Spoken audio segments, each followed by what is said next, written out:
and when I talk about basic watering with my clients, that's eat, sleep, breathe, repeat. Because when you're going through a very difficult time, it's very easy to not eat because we've lost all our appetite. Sleeping can become, affected. Breathing, we forget to breathe. If we're in pain, we hold our breath, so we become even more anxious. So all of these things. So it's a bit of a, it's a bit of a fun thing, but it's actually really, really important. And I do practice that. I practice it on a daily basis because it's really important. Hello, and welcome to Grief, Gratitude, and the Gray in Between podcast. This podcast is about exploring the grief that occurs at different times in our lives in which we have had major changes and transitions that literally shake us to the core and make us experience grief. I created this podcast for people to feel a little less hopeless and alone in their own grief process as they hear the stories of others who have had similar journeys. I'm Kendra Rinaldi, your host. Now, let's dive right into today's episode. Thank you for joining us in today's episode. Today, I am speaking with Julie New. Julie is an experienced personal recovery coach specializing in helping people after difficult and sometimes traumatic life changes. She is also an author of 2 books, who are The Flowers in Your Garden and the other one called The Grief Garden Path. Thank you, Julie, for being on the podcast today. Oh, thank you so much. And we've been trying to do this, haven't we, for a little while? And It's all good. It's all, it happens when it's supposed to happen. Maybe other things that yeah. yeah. I think you're right. You're right. And it's all good. I love the way you welcome. say, "Who are the flowers in your garden?" I think it's just lovely. Well, I'm gonna have to get you to do a voiceover for me, I think. what for? Who are the Who are the flowers flowers in your garden? Yes. What is it? Just how I emphasized or where Yes. I emphasized? Oh, Yeah, you've got a lovely well, voice. Lovely. Well, thank you. That's really kind of you. It's so funny because when I hear back, I don't the episodes so that I can go ahead and kind of write down and edit. I do not like listening to my voice. You know how your voice sounds different to you Yeah. when you're hearing it in yourself when you're speaking. So I don't like hearing my own voice, which is interesting because here I am doing a podcast. But thank you. I appreciate the compliment. So, Julie, tell us about you. Of course, people are listening to the beautiful accent, which I do not know how to do very well. I had to try to learn to do a British accent once actually, I think I've had to do British accent maybe twice in 2 different plays that I was in. And Oh, I, of really? course, yes, but I'd struggle. I'd I struggle always with it. think Bridget Jones. I mean, she does such a good job So, of yeah. honestly. I always in awe of, because she's Texan, isn't she? Yeah, she And is. yeah. So yeah, she's She amazing. managed So to. yeah, I am English. Yes, You're English, I am yes. in What part of England. the UK? What part of the UK do you live? For those that are familiar So with the UK. okay, so I'm kind of just north of London. So in a county called Bedfordshire, and I live in a Grade 2 listed thatched cottage. Oh, beautiful. And Which I can see. It's beautiful where you're right now. yeah. Well, I've had It's so to come up here because earlier it was really sunny, and it was just too sunny in Hope HQ, which is where I work. Oh, And complaining about the sun in England? My goodness. It's like that should be like a miracle, isn't oh, it it was supposed a to be miracle. It like was, oh, praise the Lord, it was a miracle. I was so blessed for the sunshine today. It was lovely. But it was just like too much in my face. So I just thought I'm going to have to come up into this is where my husband works. He calls himself a hobbit up here. Yes, it's like this little what for the audience of the listeners, it's like the top of a like kind of like a little attic kind of nook kind of Yeah, space that it's it looks so, like and with these are 16th century beams. wow. Yeah. So Beautiful. it's very, very old. Yeah. It's Yeah. beautiful. You So almost you had a live nervous there. breakdown when we moved here, but yeah. Oh, really? How long have you lived there? So we moved here 2 years ago. So Okay. yeah, we we only went out for some garden trellis, and we came back with this grade two listed thatched cottage, and literally moved in within 12 weeks. So it was quite yeah, it was quite a major thing, really. Yeah, Was but it it a was big change absolutely the from right how thing. you lived before? Was it a big change for how you lived before? Okay. Yes, I think yeah, I guess it was really, because my daughter lived with us at the time, and yeah, so she went and found somewhere to live, and we when we moved here, we literally, yeah, we were on our own, so it was really Yeah. nice actually. But that's a So big transition too, because then you went also from having one of your children live with you to then on your own in a space that's mm, very different than what you're used to. So yeah, all those transitions, which we yeah, know can also create some grief as aspects, bring out some grief yeah, parts of it yeah, too in that journey. So yes, yeah. that's wonderful. So now you mentioned one daughter, you mentioned your husband. Do you have any other children? Yeah, so I've got another daughter who's older. So she's 28 now, and Polly's 25. We just had on my first grandchild, which was really, Congratulations. really exciting. Yeah, he's called Roman, and he's just an absolute joy. He's so lovely. He's already giggling at the age of 3 months. I don't know how Oh that's my happening, but goodness. I think it's because everybody that sees him just beams at him, and laughs at him. Or laughs with him, and yeah, and then I've got a stepson as well called Austin, and he is 22. So yeah, so I So feel very blessed actually that I've got my lovely family, that's beautiful. and yeah, yeah. So now tell us then how it is that you decided to become a coach and Hmm. especially helping people in transitions. And Yeah. I know you also have worked as a nurse and midwife. So tell us a little bit more about your career and your journey and how that led you to where you are now. Yeah, so gosh, well, when I was very little, I always wanted to be a nurse. Always, it was something that, yeah, I used to look after bees when they weren't very well, and I was always off chatting to people, and people have always been a really important thing for me. And I think I've always cared about people, and so when I became a nurse, I loved it. I loved nursing. I loved went to became a midwife, and in the UK, we do a lot as a midwife. I think it's slightly different to the States. So yeah, we yeah, I just loved it, and then what actually happened was I landed up in a different kind of part of nursing, which was triage, and again, I really loved it. So it was taking the eyes away from the nurse, um, and and people were saying to me, oh, do your patients not miss you? And oh, it's really sad that they can't see you. But actually, I think like we're talking now, and anybody that's listening, I think if you're somebody that hears what isn't being said, then it's quite a skill, and I think I had that skill. So I reached almost the top grade in nursing, and around that time, well, actually, probably a few years before that, I started having personal coaching for myself. I was in quite an unhappy marriage, and I had some changes that I needed to make. And a very good friend of mine actually became a coach. And I was thinking, what is she doing? What?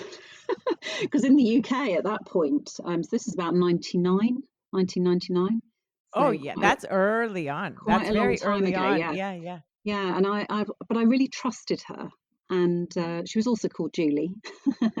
And yeah, I trusted her. And and I think as a coach, people are trusting you with their lives. And, you know, as a coach now, I take that very seriously, and Julie certainly did. So I had coaching for quite a long time, and then I think a good coach will always ask really good questions, because they make you think more deeply about your life. And she asked me one day, she said, "Have you ever thought about becoming a coach, Julie?" And I was like, "No, no, not really," because I've been in, a career that I'd loved and everything. And then I kind of thought about it, and I thought, well, I've kind of always done that.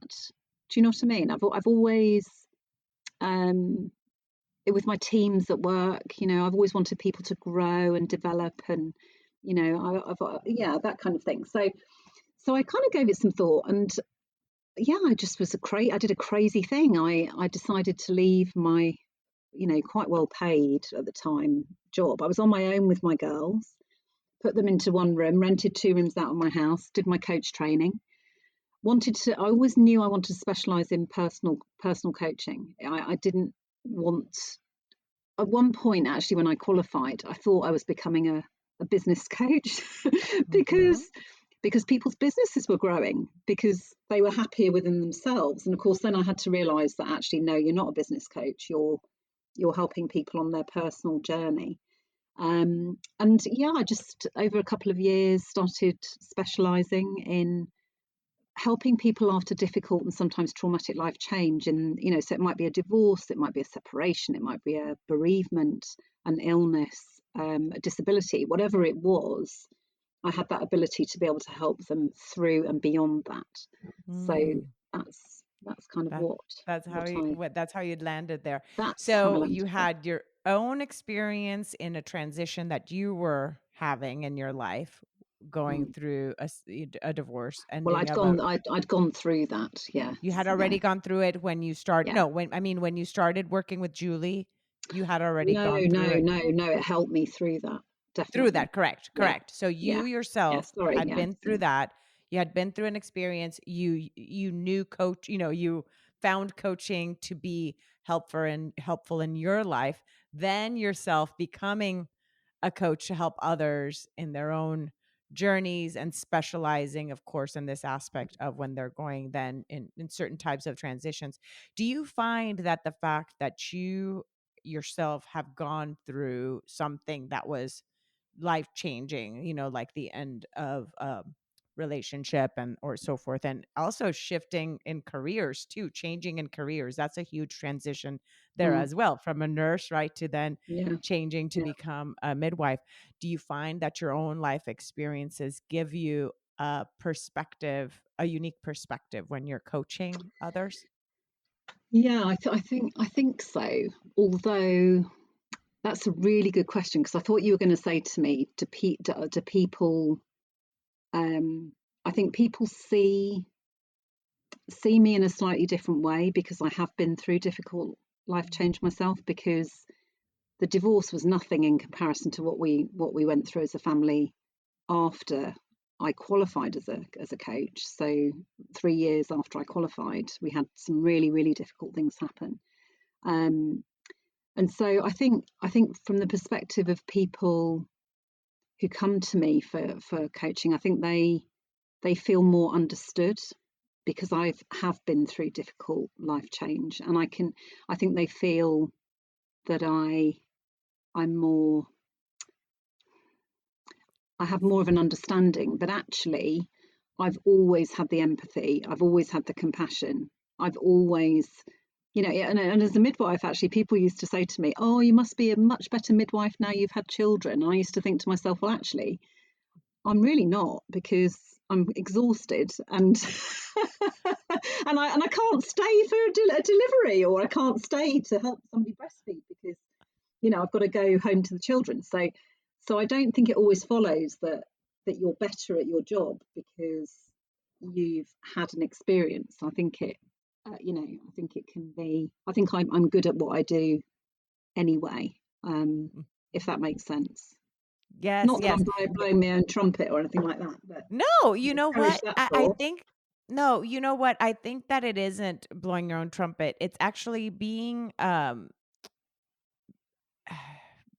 grateful of the gifts you were given and Mm, acknowledging that these are gifts you were given. yeah. And yes, you ended up having life experiences that made you then kind of discover even more these gifts that you had, and like, oh, I've always had these tools. Now I know why it is I'm supposed to use them, right?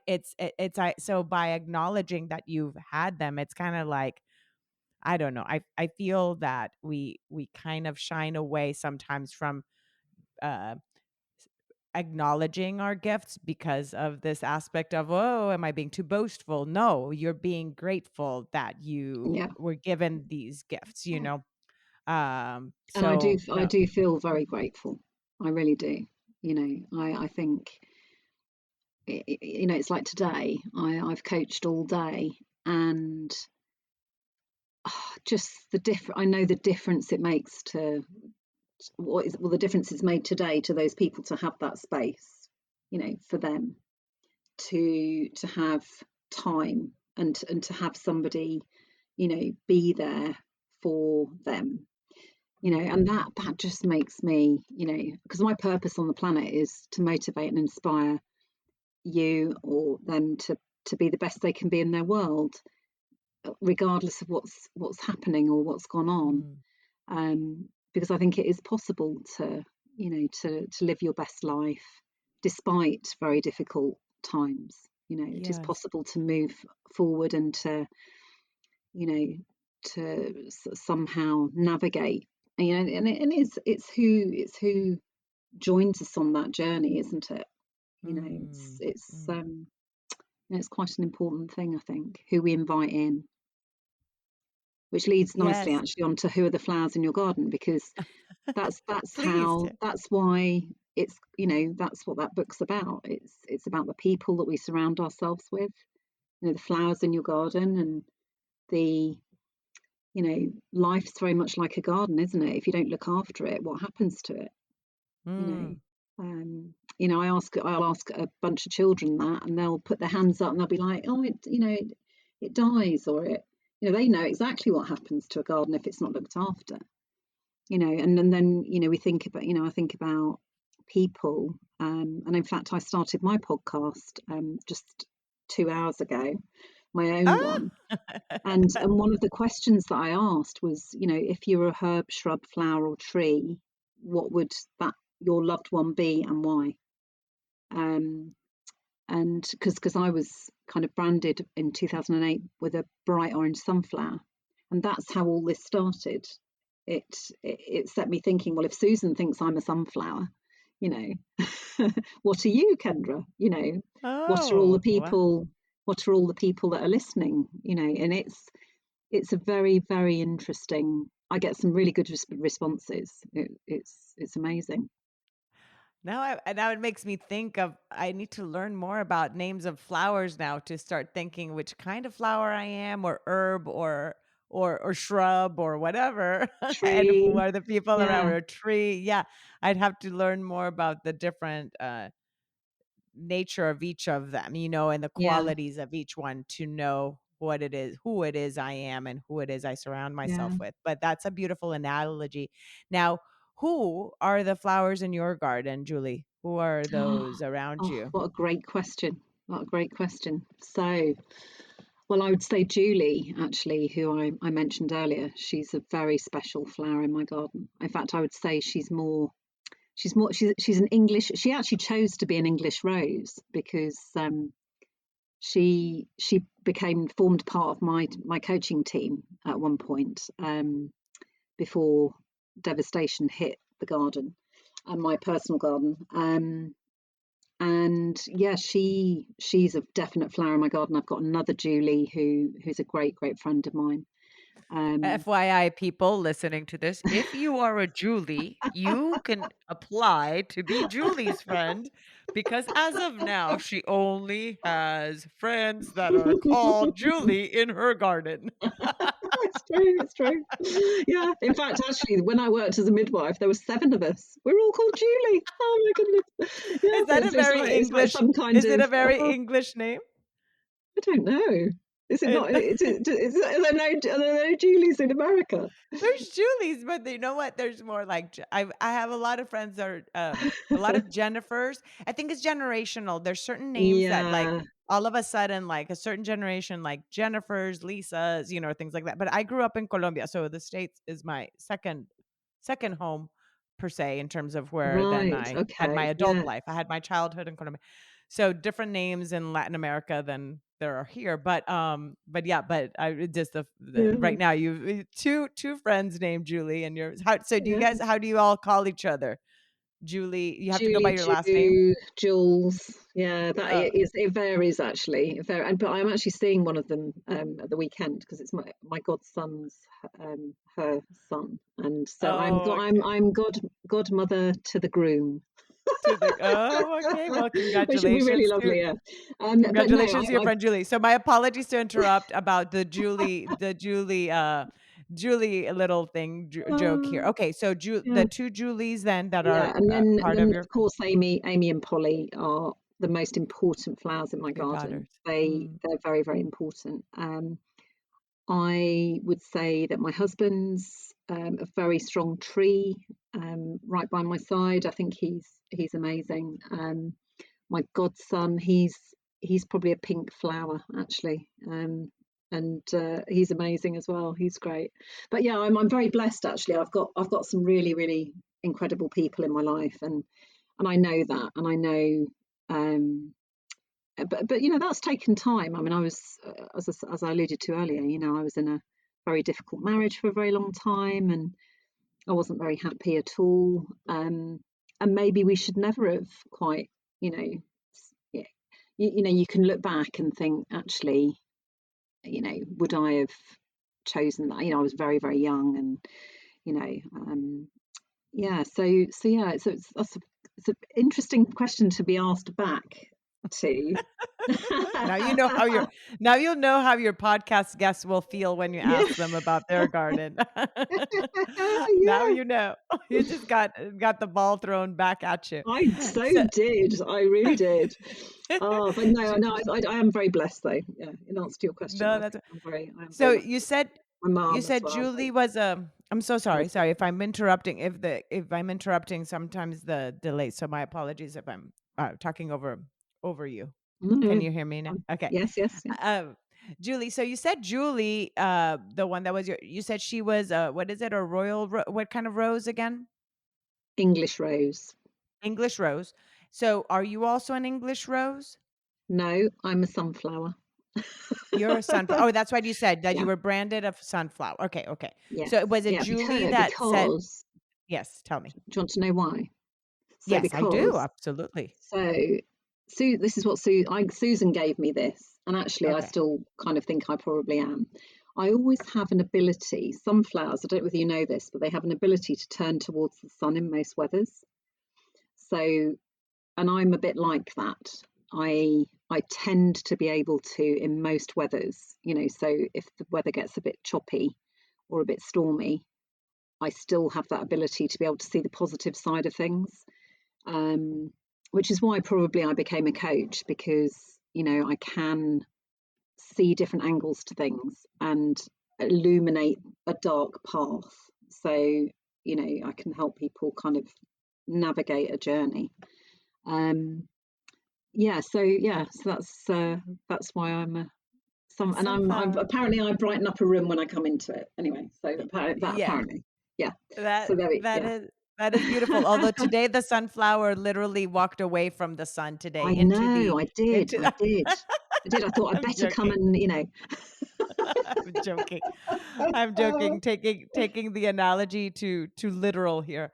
Um, Julie, you were talking about the thing, when you were going through that really hard period of your life. What aside from having used coaching for your as a tool and that transition, what Mm, other tools did you use when you were going through that period in your life that helped you ease the rough patch per se?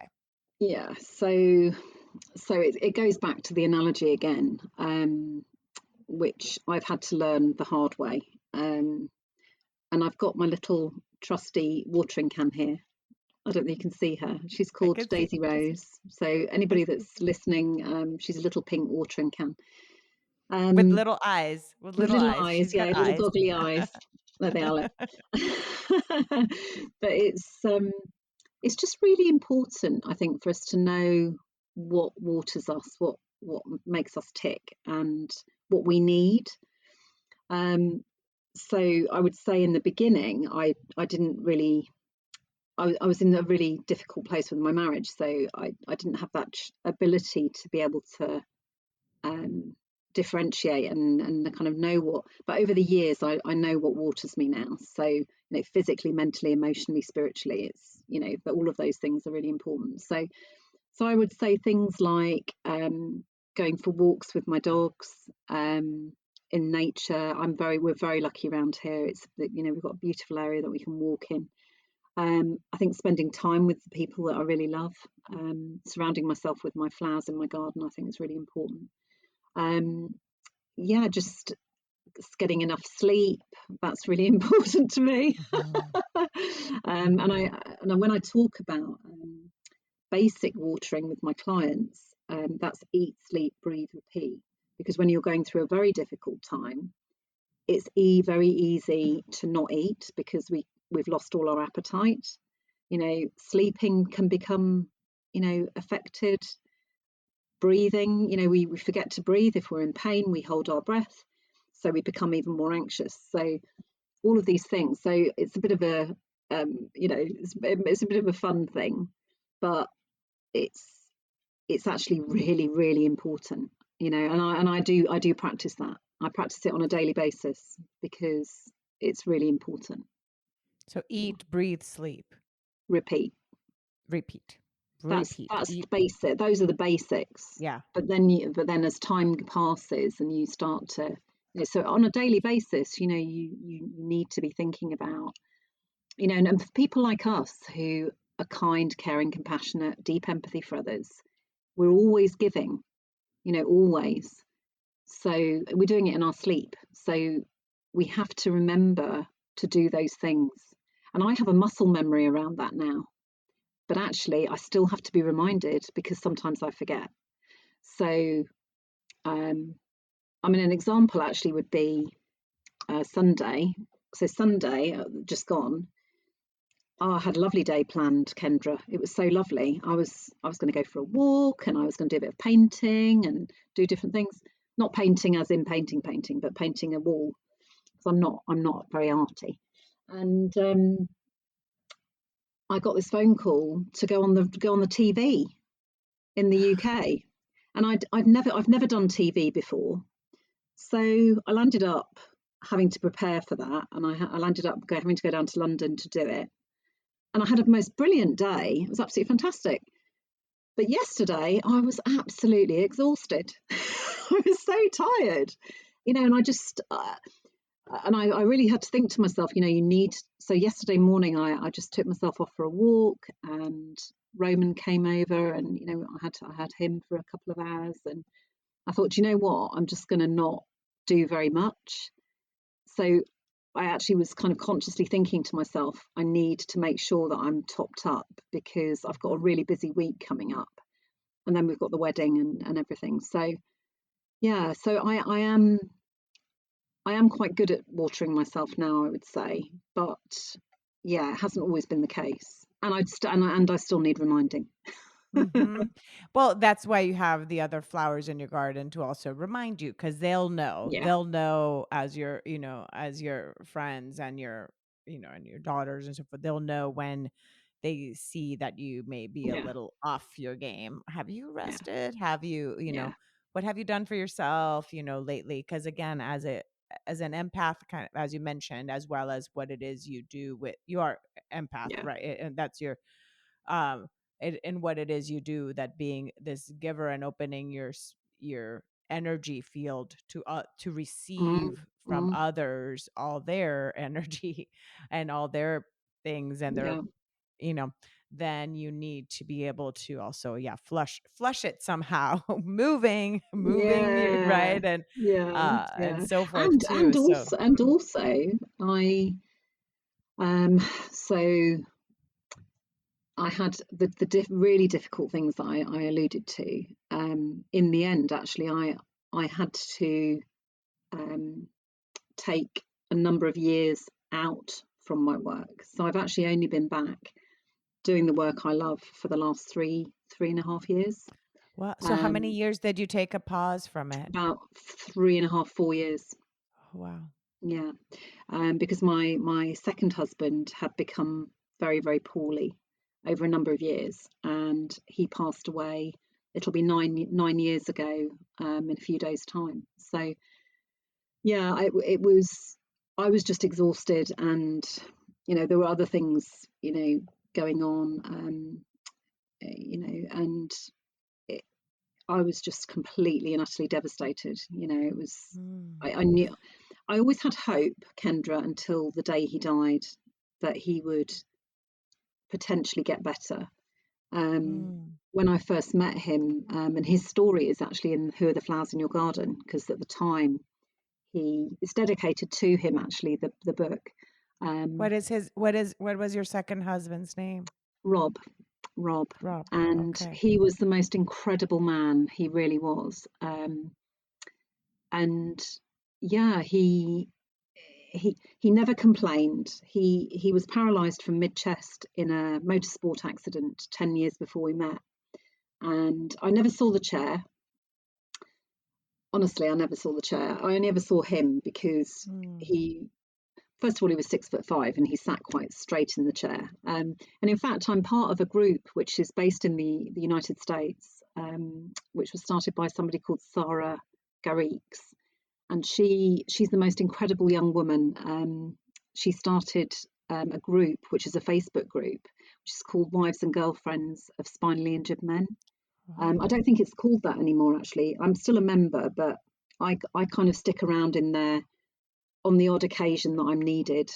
Sometimes, they have some of the men that die, and I just kind of like pop in and just say whatever I need to say.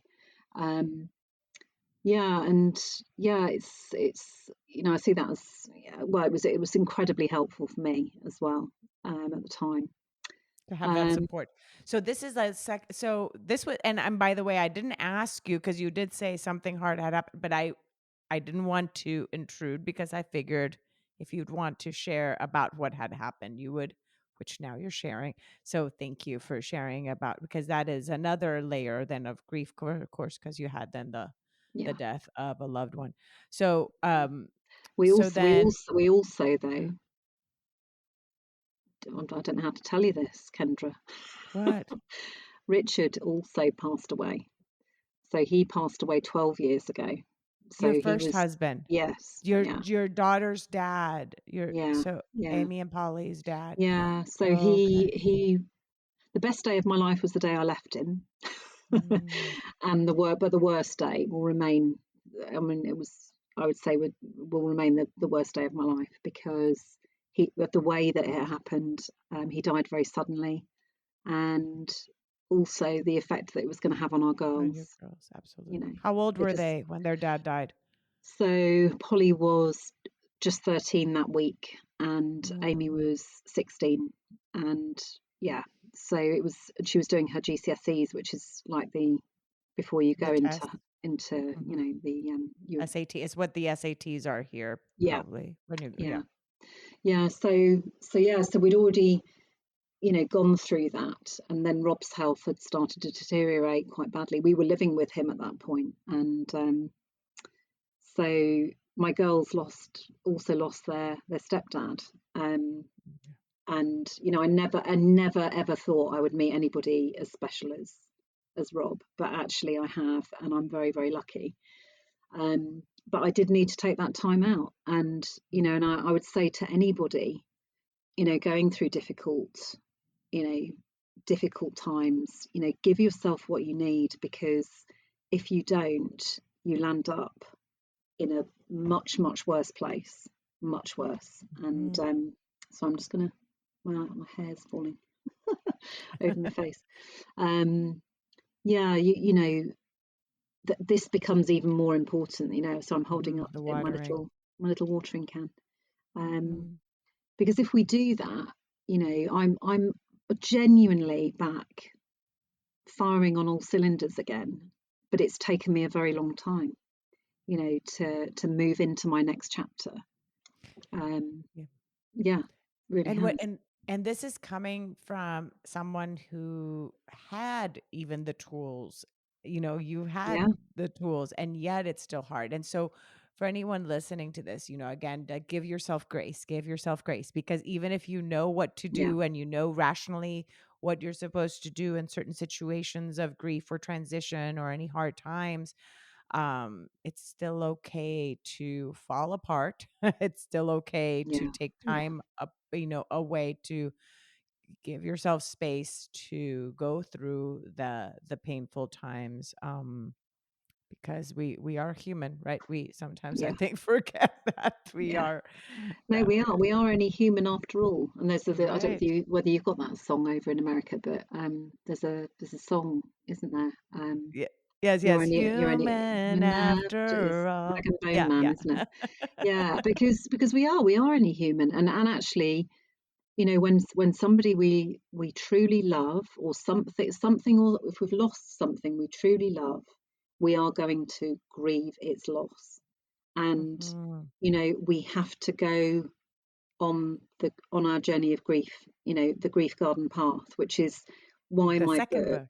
Yeah, my Yeah, second so book. now share about this one, and when did you write it? And do you Well, share in this book the journey then of your first husband Richard passing, and then also yeah, Rob as well? Okay, so share I do. share about I this book. do. I do. I do, but it's so about 3 years ago, because I knew that I was going to be writing another book at some point. Um, I'd always known since I was about 11. And mind you, Mrs. Lowe, my English teacher, laughed at me when I said I think I'm going to write a book one day. So that put me off straight away.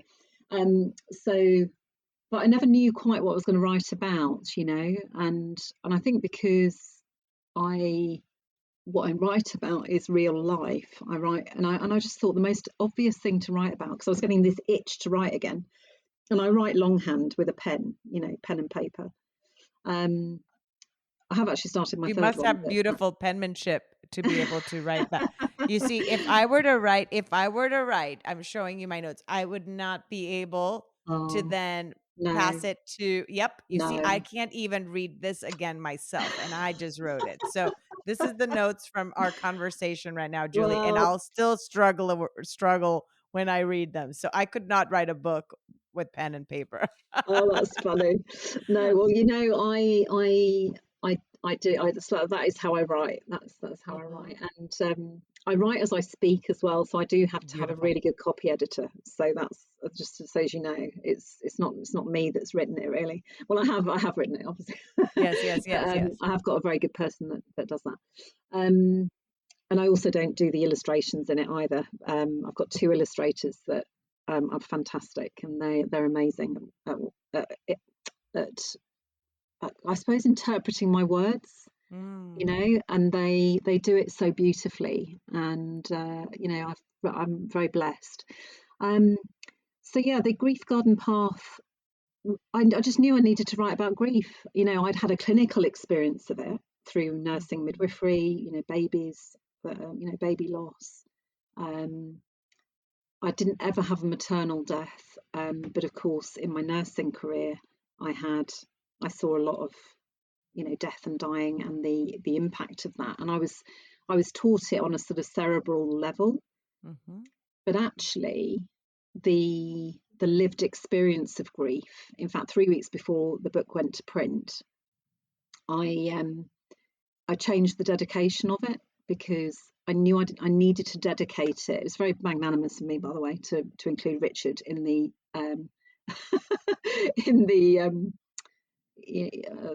what's Dedication. the dedication. Yeah, so it's Mhm. dedicated to Richard and Rob, and then the other irony was that last year during the lockdown, my younger brother passed away, who Oh, I was wow. very very close to, and he is called Richard.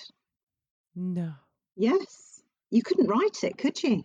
You couldn't. No. No. Wow. So he, yeah, he was, I mean, I was his acting next of kin at the time, and I mean, he's at peace now, and that's really good for him.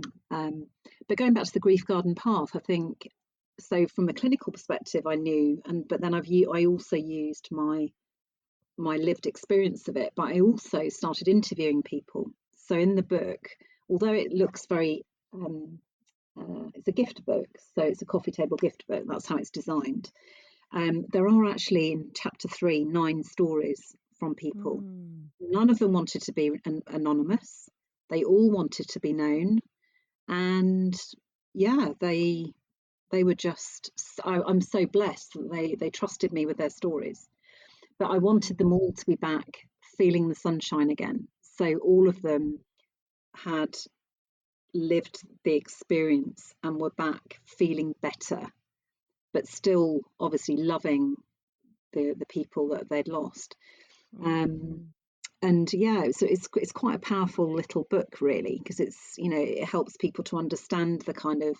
I've got 2 models of grief in there: Elizabeth Kubler-Ross and Dersheimer, which is a contemporary model of grief. Not when I don't know that one. Yeah, it's quite a good. I remember seeing his. It's just so simple, and I just thought, oh, that's where I am. I'm clearing up the mess that's been left behind. And and grief can follow all sorts of things, can't it? The loss of a relationship, a lot. But this book is specifically for when somebody dies. So yeah, I feel really proud of it, and then there's a whole chapter on watering you, because it's so important, even from the get-go, from the in grief. Yeah, because in grief, that's the part of, again, you need to do more things that are filling you up, right, during that time. So do you give some tips in terms of ways in which people can water themselves during the grief journey in that book? There's a whole chapter on it, and and I share the exercises, and it's in fact Dr. Catherine Mannix, who I did a live webinar with last year, with Hospice UK. We at the very end of this webinar, because we were asked if we wanted to talk about our books, and actually we both looked at each other and we were both like, we don't want this to be about our book. We wanted it to be about the subject. But I came up with the idea that we read from each other's books, but we didn't know what the other one was going to be reading. And she read the whole. I mean, this is somebody who she's a Sunday Times bestseller in the UK. She is the most incredible woman. She was so she came very much from the dying aspect. So she'd be an amazing person for you to have on. Please, on your podcast. Yeah, she connect us. Yeah, she's a really amazing woman, and but she read the whole thing, and she said, and I've even done all the exercises in it, and she showed us the exercises, and and this was brilliant, because she said, do you know what? She said, I need to make more time for. And I actually know that she's just gone away with her husband for a week, because her second book's just come out, and I know she's been really busy with that. So yeah, I know that she has taken on board the watering you analogy. Yay! So see, everybody can always learn from someone else. So even if you had this idea of her being like, oh wow, it's what is her last name again? Catherine, what did you say? Mannix. Mannix. Yeah, Mannix. Yeah. And so for you to see her as this, but she still, was able to get so much from your book. And so then you read from one of her books then as well. So that's a great idea of doing that. Yeah, I did. And because I'd read it from cover to cover, and I'd loved it. And because she's a palliative care consultant, doctor, and was, and she's now retired, but she's now campaigning for, people having a better experience of death, because it's it's one of the one things we're guaranteed in life, isn't it? So let's talk about that, about death. Let's talk about what were your feelings before having these two experiences back to back, three now with your brother, Yeah. what was your perspective growing up, or what were you taught about death growing up? And how Gosh, did that's that a really good impact question. your grief journey? And how did that impact your grief journey? I think I was very protected. It's a really good question. I think I was very protected as a child um, from difficult things. And I think that that can make things more difficult when you haven't had, or maybe it's the fact that I didn't have anything really difficult happen. Mm. Maybe that was it, you know. Or So maybe that's, things happened, and like you said, you didn't even know that maybe things no, happened because they were covered no, up. yeah, yeah. I think Did you ever that's, have a I think, pet? Did you ever have a pet that just oh, ended up, you don't, never had a pet growing yes, up? yes. I had many And pets, did but it just go my to a favourite farm? pet. Did it just go to the farm instead No, of your no, it parents didn't. telling you No, that it no, had died? it's that. Okay. So the pet that I'm thinking about actually Mhm. was Sniff, my guinea pig. And actually, in my first book, there because in both my books, there's a fictional story within it's a non-fiction book. So, but there are guinea pigs in my first one, and in the second Oh, one there's cute. seagulls. But anyway, that's a whole other story. But I actually dedicated, I didn't To dedicate the book sniff? to the guinea pig, but Oh, I actually included Sniff in it because he was cute. such a beautiful little guinea pig. He used to follow me around the garden, and I love that guinea pig. So And what he's happened when he's he buried at died? the bottom of my parents' garden in a Yeah, Ferrero so what Rocher happened pot. when he died, for example? Was that your first Oh. experience with death then when you were a kid? Was it Sniff dying? I can't believe we're talking about Sniff. That's so funny. No, it's Um, important. It's so yes, important, Julie, yes. because we're talking about, like, the part of thinking that you might have not had things that happen. It's Oh, I as was if very it's upset. as if we, right? Yeah, it's as if we Mm, kind of put it on the side, that this aspect of our mascots, our pets, being such a huge part of our life, and mm, that when they mm, die, it does have a huge impact. And then yeah. how it's maybe, um you know how the family handles it too Mm, will mhm. impact maybe other things that come to us in life. That's Yeah, why I yeah, asked. yeah. No, it's really good question. Really good question. Because yeah, I mean, he must have had a big impact because I wrote about him in my Mhm. oh, and these undies living under the trampoline and everything. Oh, yeah. So yeah, it's yeah, he obviously did have quite a big impact on me, I think. And Yeah. but I think that I was very loved as a child. I mean, that's something I'm very, very lucky.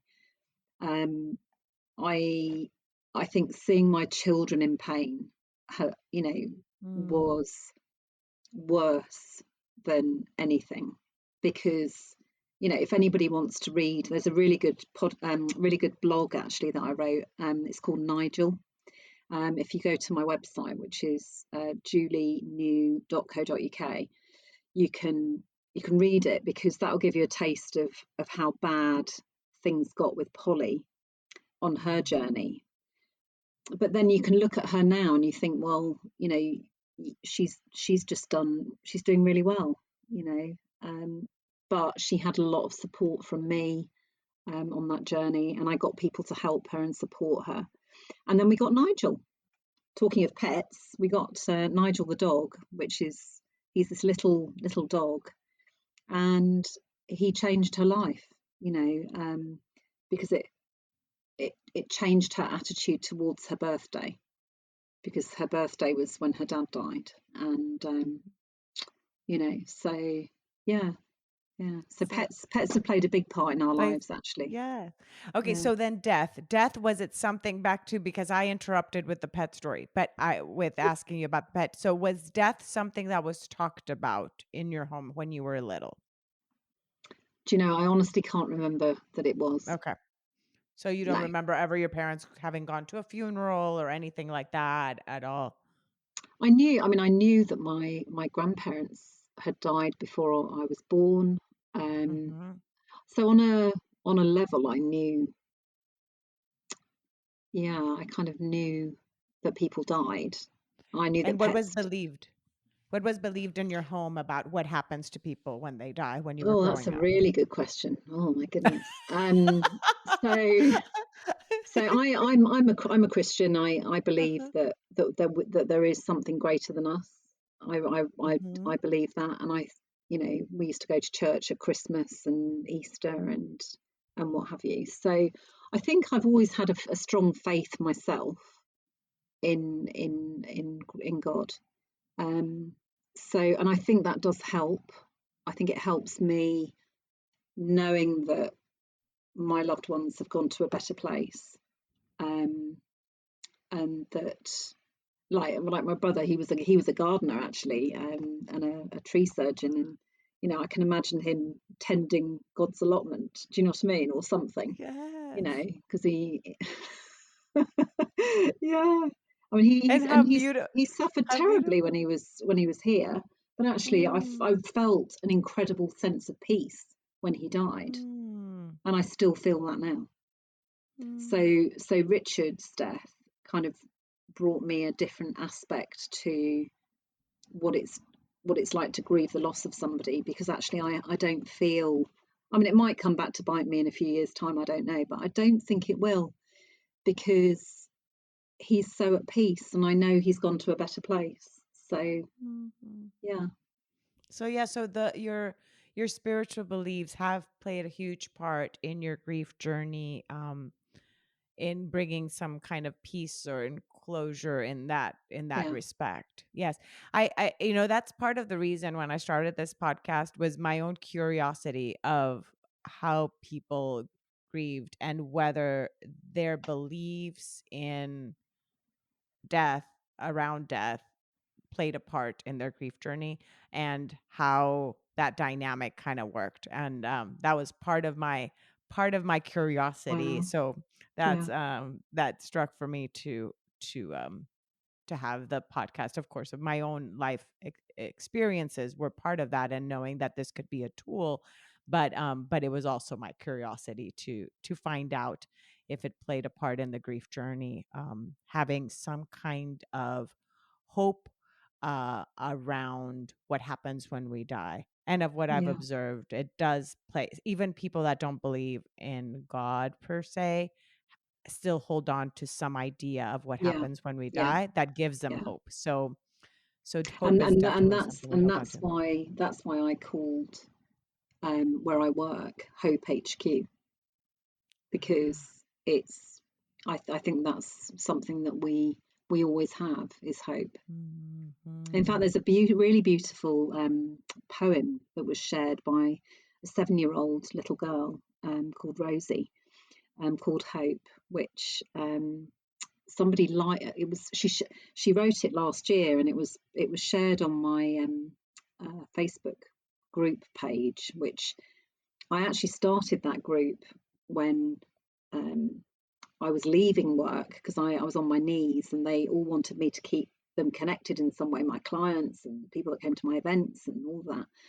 Um, and yeah, it's her mum's part of that group, and she shared this poem.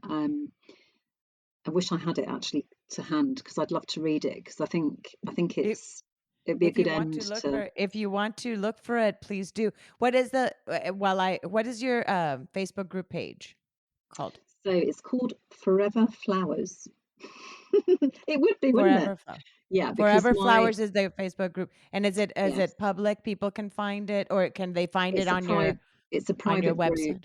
Yeah, it's a Okay. private group. So people can request to join the group, Okay. and they'll be Okay. very, very welcome. I've got people in 24 countries now in that group. That's We started off with wonderful. 50 women, and now we have men and women above the age of 16. I think we've got almost 1,000 people in there, and And it's people. mainly for supporting each other and It's well, what would it's really just to receive. It's not. I never mm, put any pressure on anybody to share anything, and so when people do share something, which it's was the really case of this of this particular. Let me girl. just Yeah. have a look and see if I can Yes, find, that'd be because wonderful. somebody liked it, and then it reminded me of it, and I thought, oh, that's so lovely. I'd forgotten about that, because So I then I'll actually did promise her that I would. put it on my wall. But So I'll share your website then below. So julienew.co.uk. Is that correct? that is correct. Oh, Yes, and that do you know, I think I'm going to find it. yay. And then the Ooh. Facebook group for the listeners is Forever Flowers. I've got it. I've got it. Yay. And here is Rosie. Oh, And Rosie, what a perfect name for her in this group of flowers for her to, yes. yeah, we're And do you sharing know her what? poem. She lost her dad when she was Oh, 4, wow. And and she wrote she this at was. what age? Do you know Oh, about how old she was when I reckon she wrote it. Oh gosh, well, 7. Yeah, Oh, 7. wow. So, okay. So, shall I read it to you? So, Yes, this is please. what Rosie wrote. Hope. Hope is a value. Hope is a sign. Hope is something we can rely on at any time. Hope is a wish we hope will come true. Hope is a thing where its magic is never due. Hope brings us together. Hope will come true. Thank you, Hope, for making our wishes come true. Isn't that just beautiful? I got chills. I got chills. Oh, So and beautiful. With so much. I promised her that I would actually put that on my wall. So I'm going to make a pledge. Oh, it's so That is going to beautiful. go on my wall. So I'm going to get, beautiful. Thank yeah, you. yeah, and Thank you we've, for sharing that. Yeah, I got little oh, I got chills. goosebumps. Beautiful, I'll beautiful. let And her what a know. beautiful, yes, so beautiful. And it's like the purity that comes from, Yeah. gosh, from these souls that And you're so do you young. know what? She was at my book launch of The Grief Garden Path, and she was one of the first in the queue, but she also helped us with the raffle. So we were raising money for the Good Grief Trust, which is a charity in the UK that I'm part of, and well, I'm not part of it, but I support them. Uh-huh. And yeah, my husband Neil, he had her, helping us with this raffle, and she was brilliant. And I think she even read a poem that night that she'd written. So Look at, well, we're gonna have to be go, on the lookout Rosie. for Rosie's books in the future. She's probably gonna come up with her own coffee book, coffee table book, with all her Yeah, poems at one point. So beautiful. Julie, is there anything I did not ask you that you would like to just share with the listeners before we say goodbye today?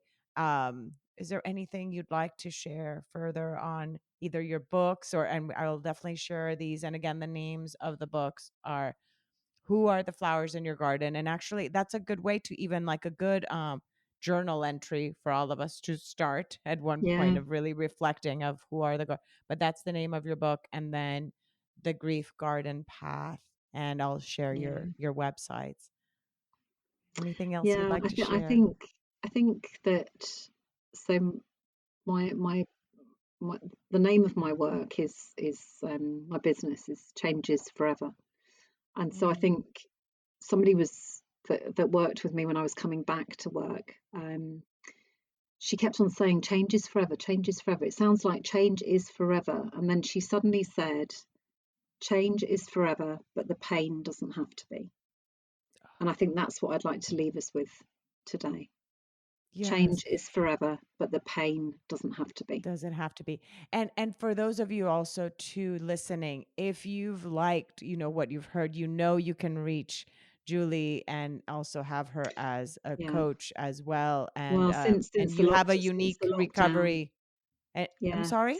since the lockdown, I'm working with people all over the world now, Yes. which is lovely. Yeah. And yeah, Hope HQ doors are open to anyone now.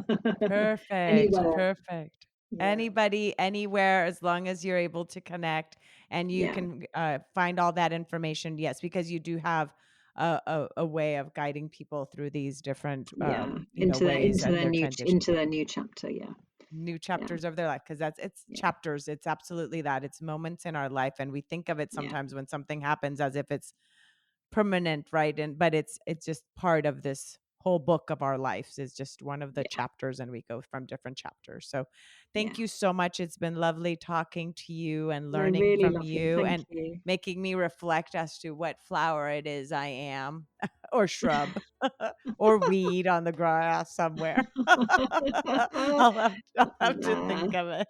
Well, there's a whole other debate. That's a whole other podcast. It's the weed, A the whole weed other one. Yeah. debate. Well, we have to interview people as to what it is we could, hop on live. And then beyond the name of your podcast then again, so that people The can Grief be on the Garden lookout. Path, and it's coming out on the 3rd of December, which is National Grief Awareness Week, the first day of it in the UK. Well, perfect. Well, thank you Thank so you much. so much. Thank you, Julie. Thank you. Thank you again so much for choosing to listen today. I hope that you can take away a few nuggets from today's episode that can bring you comfort in your times of grief. If so, it would mean so much to me if you would rate and comment on this episode. And if you feel inspired in some way to share it with someone who may need to hear this, please do so. Also, if you or someone you know has a story of grief and gratitude that should be shared so that others can be inspired as well, please reach out to me. And thanks once again for tuning in to Grief, Gratitude, and the Gray in Between podcast. Have a beautiful day.